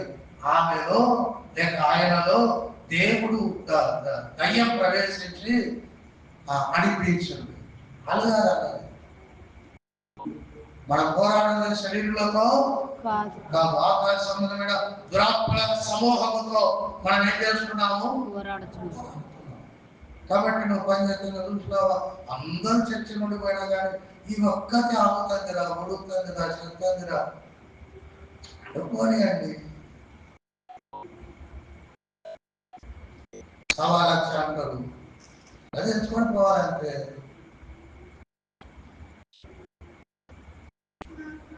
ఇంకొక విధంగా మాట్లాడతారు వాళ్ళు. వాళ్ళ నోరే అంత అప్పుడు వాళ్ళు సలహపడతారు. ఈరోజు వాళ్ళని బాధ పెట్టిన అప్పుడు వాళ్ళ ఉదయం నిద్రపోతుంది. నిద్రపోని ఎందుకు ఆగిపోతావు? కాళ్ళని బట్టి మాట్లాడతారు, పొడిచే తీరు, నవ్వుకుంటానే తినపూసిన గట్టి మాటలు. నీ పని ఎందుకు మాట్లాడుకుంటావు? వాళ్ళకి అర్థం అవ్వట్లా. ఒక వ్యక్తిని దేవుడి పనిలో ఉన్నటువంటి ఒక విశ్వాసాన్ని, వాళ్ళ చిన్నపిల్లలు కావచ్చు, యవనస్తులు కావచ్చు, సేవకునికి సహాయపడేటువంటి వారు కావచ్చు, జాగ్రత్త దేవుడు రాసుకుంటాడు. ప్రశ్నలు వేసుకున్నారు. ఏం సాధించారు? ప్రశ్నలు వేసుకున్నారు. దేవుడి మందిరాన్ని దొంగల గుహగా చేసినోడు ప్రశ్నించడం ఏంటి? దేవుడి మందిరాన్ని దొంగల గుహగా చేసినోడు దేవుడిని ప్రశ్నిస్తున్నాడు. ఈరోజు మంగళవారం వీడు దొంగ దేవుడిని ప్రశ్న చేస్తాడు, సార్ను ప్రశ్న చేస్తాడు. నేను కనబడడం లేదా? నేను వినవడం లేదా? నీకు మమ్మల్ని చూసి చూడట్టు పోతున్నాను ఏమిటి? నేను చూడాలా, దేవుడు చూడాలా? నిన్ను నేను మెచ్చుకోవాలా, దేవుడు మెచ్చుకోవాలా నిన్ను? కాబట్టి పని చేయండి. రెండవది ఏంటంటే ప్రశ్నలు ఎదుర్కోండి. ప్రశ్నలను దాటి పని. ప్రశ్నల దగ్గర ఆగిపోయి పని చేయడం మూలకు పడేసి ఇక వాళ్ళే అన్నారు నేను చచ్చిపోను. ఏమోను నష్టం వాళ్ళు కాదన్నది దయ్యం. సాతానా నా వెనక్కి వాడి పేతుడుతాను. పేతులు ఎవరు ఆ మాట పలికించారు అంటే పేతులు ఉన్న సాతాను. ఎల్లప్పుడూ గర్వించారు. సాతానా వెనక్కి. మనుషుల సంగతులను మాత్రమే నువ్వు యోచించుతున్నావు కానీ దేవుని సంగతులను విచారము. కాబట్టి దేవుని పని చేసే వారిని ఆటంకపరిచేటువంటి నోరు నీకుంటే, నువ్వు 4 మాటలు, 4 పడలు, 4 పాటలు పాడినంత మాత్రమే నువ్వే గొప్పదాన్ని కాదు. ప్రసంగాన్ని చేసినంత మాత్రమే నేను గొప్పది. అందరం కలిస్తే పని జరుగుతుంది. పనిచేసిన వాడికి జీతము. కాబట్టి పనిచేసేటువంటి ఆఫ్ చేసిన వాడితో ఆ శిక్ష నీకు వస్తుంది. పనిచేసేటువంటి ప్రోత్సహించాలి. పనిచేసేటువంటికి నువ్వు పక్కకు జరిగి ఆ పని అప్పగించాలి. నువ్వు పక్కకు జరుగు, అసలు వచ్చినా ఆ పని అప్పగించు, దేవుడు నిన్ను దీవిస్తాడు. నీకు ఇంకొక పని అప్పగిస్తాడు. లేకపోతే ఆయన పక్కనే ఉండి ఆ పనిలో నీవు, ఆయన పక్కనే ఉండి ఆ పనికి నీకు సహాయము చేయి. కాబట్టి పని చేయండి. రెండవది ప్రశ్నలను ఎదుర్కోండి, ప్రశ్నలను దాటి పని చేయండి. కాబట్టి వీడు పనిచేసేటప్పుడు కానీ దొంగలు దేవుని మందిరాన్ని దొంగలకుగా చేసి పైసలు సంపాదించుకుంటున్నారు. అందుకే కొరడా పట్టుకుని బయటికి ఎల్లబట్టి వీళ్ళకి బుద్ధి రాలా. ప్రశ్నించి ప్రసంగాన్ని అడ్డగించి వారు మేము గొప్పవారు అని అనిపించుకోవడానికి ప్రయత్నం చేస్తూ ఉన్నారు. చూడండి, ప్రశ్నించినప్పుడు నువ్వేం చేయాలి అని అంటే లూకా సువార్త 21వ అధ్యాయం 14వ వచనం. లూకా సువార్త 21వ అధ్యాయము 14వ వచనం. కాబట్టి మేమేమి సమాధానము చెప్పుదుమా అని ముందుగా చింతింపకుందుమని. కాబట్టి నేనేమి సమాధానం చెప్పుదుమా అని ముందుగా చింతింపకుందుమని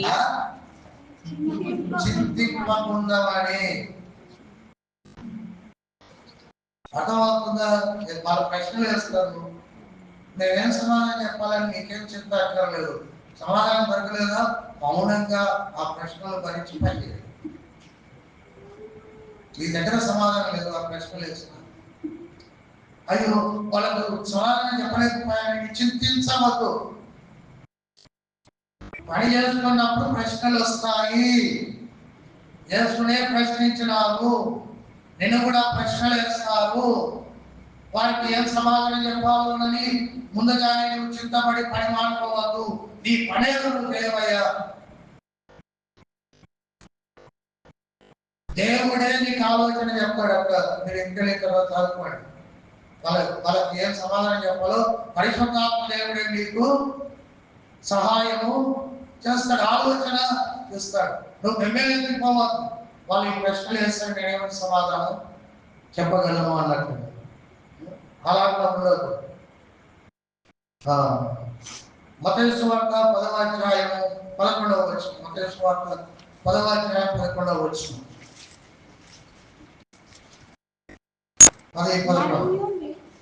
పనివాడు తన ఆహారములకు పాత్రుడు కాడా? మత్తయి సువార్త మరియు మీరు 10వ అధ్యాయం 16వ వచనం.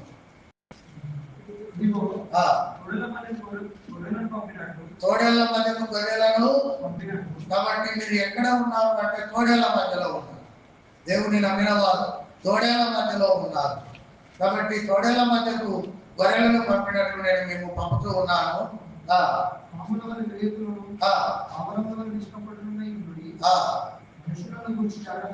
కాబట్టి జాగ్రత్తగా ఉండండి. వాళ్ళు ప్రశ్నలు వేస్తారు, వాళ్ళు తోడేళ్ళు, వాళ్ళు గుడిలో లింగాన్ని కూడా మింగేసేటోళ్ళు.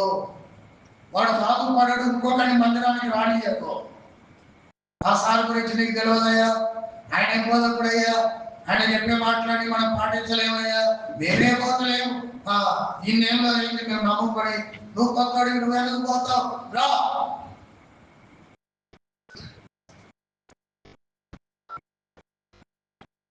కాబట్టి పావురం వలె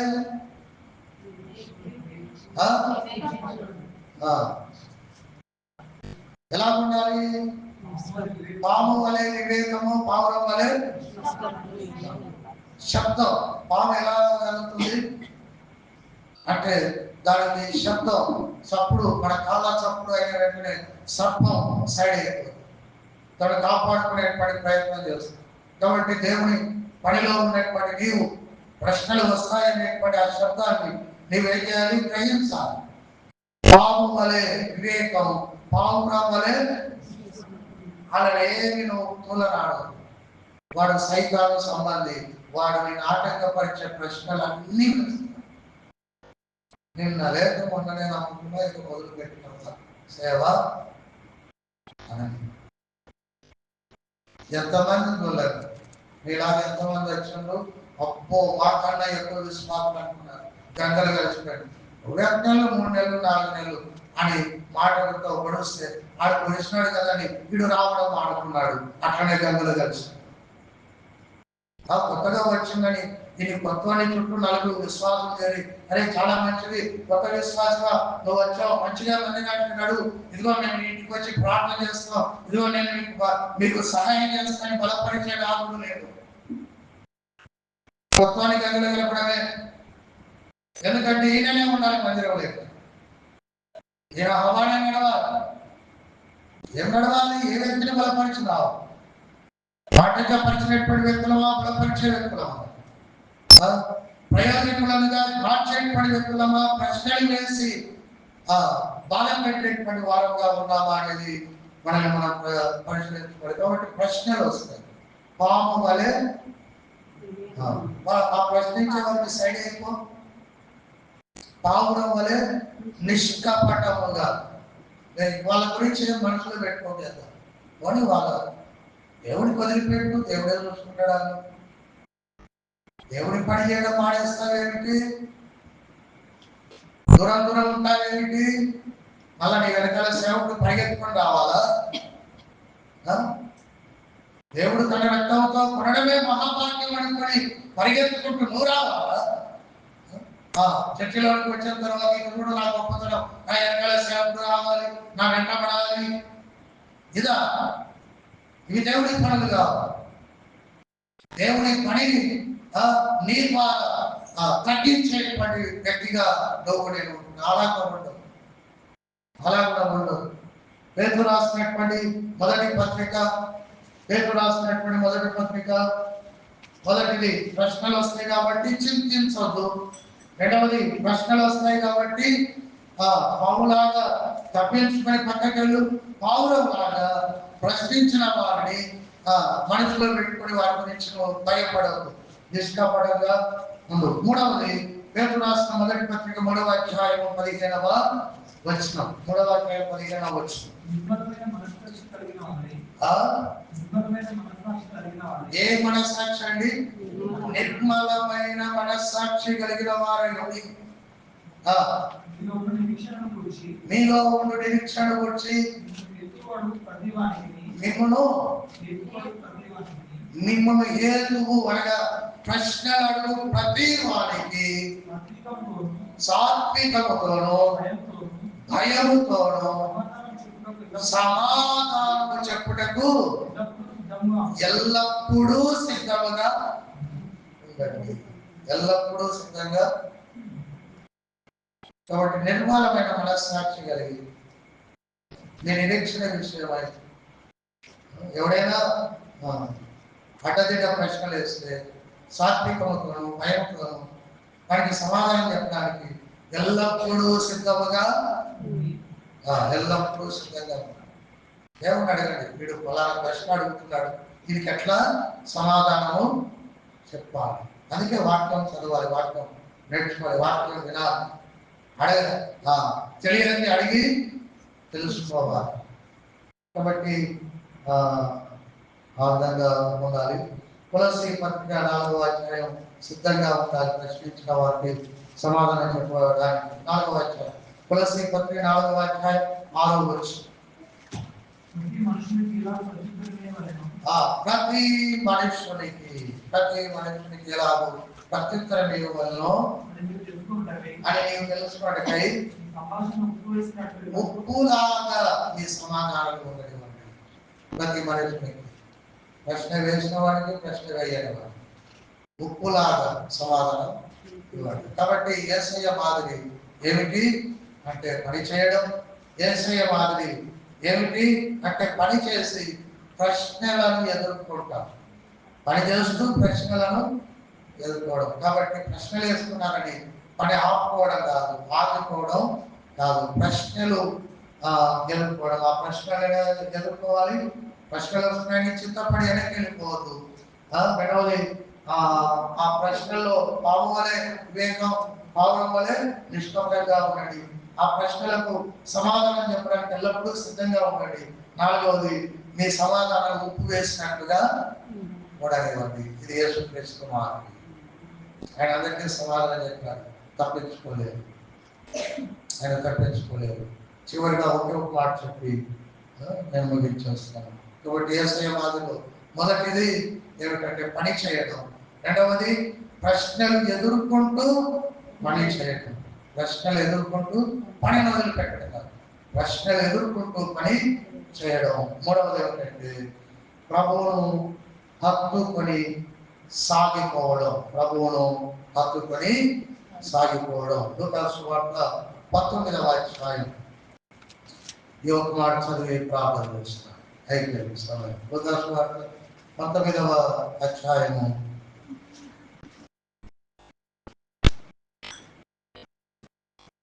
48వ వచనం.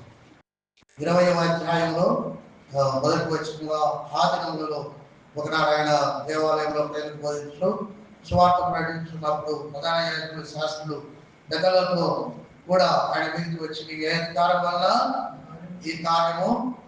సో అదే సందర్భం అక్కడ ప్రభు మాదిరి ఇప్పుడు రెండు మాటలు చెప్పారు. ఇంకా మూడవ మాట ఏంటంటే మాదిరిగా మూడవ మాట ఏంటంటే ప్రభువును హత్తుకొని సాగిపోవడం.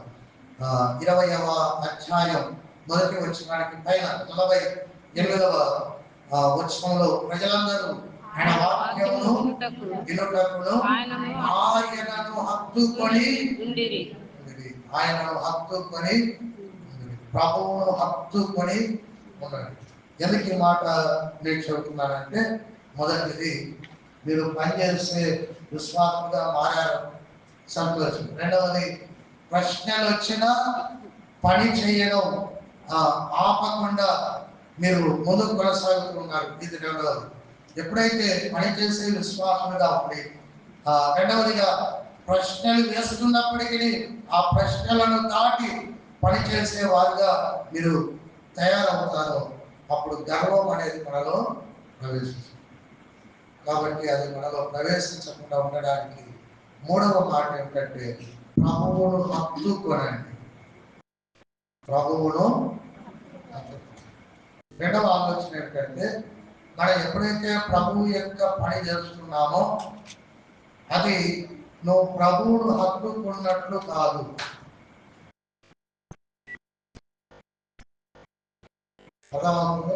పగలంతా పని చేశాడు, రాత్రి ఒలీవ కొండలలో యేసు ప్రభు ఏం చేశాడు? ప్రార్థనలో హత్తుకొని ఎట్లా హత్తుకున్నాడు? సిలువలో నా దేవా నా దేవా ఆయన తట్టుకోలేడు. పని చేసినంత మాత్రాన్ని నేను ప్రభుత్వం హత్తుకున్నాను అనుకోవద్దు. నీ పనులను బట్టి వాళ్ళు పనులు చేస్తారు. ఏమని ఏ పని చేశారు? అయ్యా మేము ఏమంటారు వాళ్ళు ప్రకటించలేదా, దైవలను నిలబడలేదా? పని చేశారు కదా వాళ్ళు. కానీ ప్రభు వాళ్ళకి ఏమన్నారు? మీరెవరు నాకు తెలియదు. పని మత్తు ఏం చేస్తుందంటే నువ్వు కూడా ప్రభు బిడ్డవే. దైవం చాలా మోసంలో పడేస్తుంది.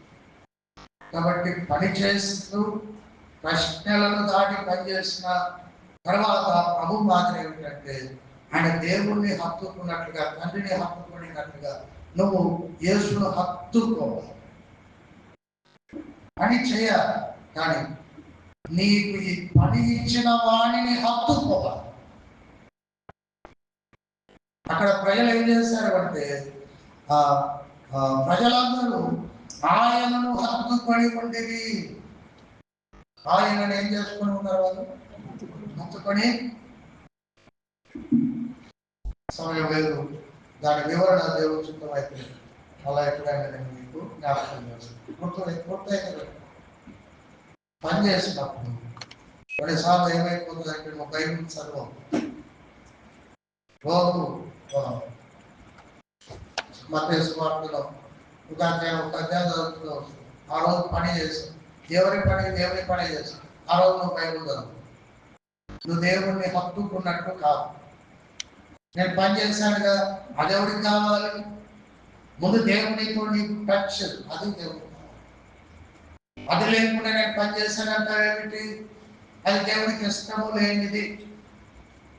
కాబట్టి పని చేయండి, ప్రశ్నలు ఎదుర్కోండి, ప్రభువును హత్తుకోండి. ప్రభువుని హత్తుకోండి. నేను పని చేశాను కాబట్టి బైబుల్ చదవం మాకు మొత్తం తెలుసు. ఏం తెలుసు నీకు మొత్తం?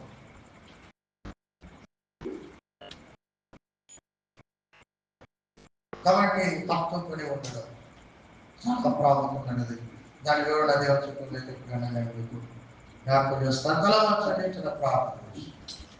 మంగళవారం ఆయన చేసినటువంటి కార్యము మాదిరి కలిగిన జీవితం, యేసు మాదిరి. ప్రభువా నీ మాదిరి నాకు దయచేయి. జీవితంలో యేసులా ఉండాలని అనే పాట ఉంది కదా, ఆ యేసు మాదిరి ఇదే. మరణానికి ముందు, మరణములో, మరణం తర్వాత ఆయన పనిలోనే ఉన్నాడు. నువ్వు పని చేయాలి. రెండవది, ప్రశ్నలు ఎదుర్కొన్నాడు. నువ్వు కూడా ప్రశ్నలు ఎదుర్కొంటావు. నేను ప్రశ్నించిన వారిని బట్టి పని నుండి తప్పించుకొని పారిపోవాలి. పని నుండి తప్పించుకొని పారిపోవాలి. అది యేసు మాదిరి కాదు. వారి ప్రశ్నలన్నింటికి సమాధానం చెప్పి ఆయన సిలువలో పనికి ముందుకు అడుగులు వేస్తాడు. కాబట్టి ప్రశ్నలు ఎదుర్కో, చింతించవద్దు. పావువలే నిష్కపటంగా, పావువలే వివేకం కలిగి, పావు వలె నిష్కపటంగా అందరికీ సమాధానం చెప్పడానికి సిద్ధంగా ఉప్పు వేసినట్టుగా సమాధానం చెప్పే ప్రయత్నించు. ఆ తర్వాత ప్రభువును హత్తుకొని ఉండు. పనిచేశానని గర్వం పక్కన పడే ప్రభువును హత్తుకో. ప్రభువుతో వ్యక్తిగతంగా సమయం గడుపు. దయగల తండ్రి నీకు స్తోత్రం. నేను ఆ సిలువకు ముందు పరిశుద్ధ వారంలో మంగళవారం నేను నీవు దేవాలయంలో బోధించుకుండగానేటువంటి మాటను బట్టి నీకు స్తోత్రం. నేను నీవు మా మాదిరి ఈ మంగళవారంలో చూపించినందుకు నీకు వందనాలు. ఆ మాదిరిని నేను పాటించగలిగే కృప దయచేయమని ప్రార్థన చేస్తున్నా. మీ మాదిరి మా మాదిరిగా చేసుకుని నేను చావు వరకు కూడా మీ పనిలో మేము ఉండాలి. నేను మరి ఆ పని చేస్తూ ఉండగా ప్రశ్నలను ఎదుర్కోండి. వీళ్ళు ఇలా అన్నారు, వాళ్ళు అలా ఉన్నారు కాబట్టి నేను పని చేయను, ఆ మందిరానికి వెళ్ళను, ఆ సేవకుని ముఖం కూడా ఇలా మేము వెనక్కి వెళ్ళిపోకుండా ప్రశ్నలు ఎదుర్కొనే ధైర్యవంతులుగా మమ్మల్ని మార్చండి. ఆ తర్వాత ప్రభుడమైన నిన్ను హత్తుకొని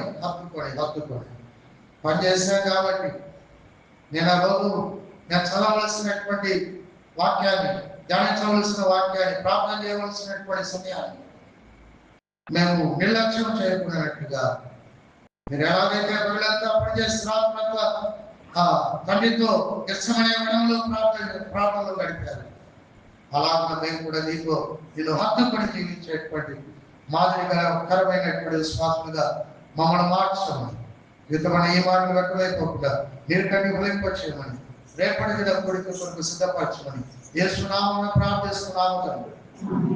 ఆమేన్. తండ్రి కుమార పరిశుద్ధాత్మ దేవుని యేసుక్రీస్తు మాదిరిగా నా వ్యక్తిగత విశ్వాస జీవితాన్ని మార్చుకుంటానని ప్రార్థన చేస్తున్న వారికి తోడుగా ఉండి నడిపించునుగా. ఆమేన్.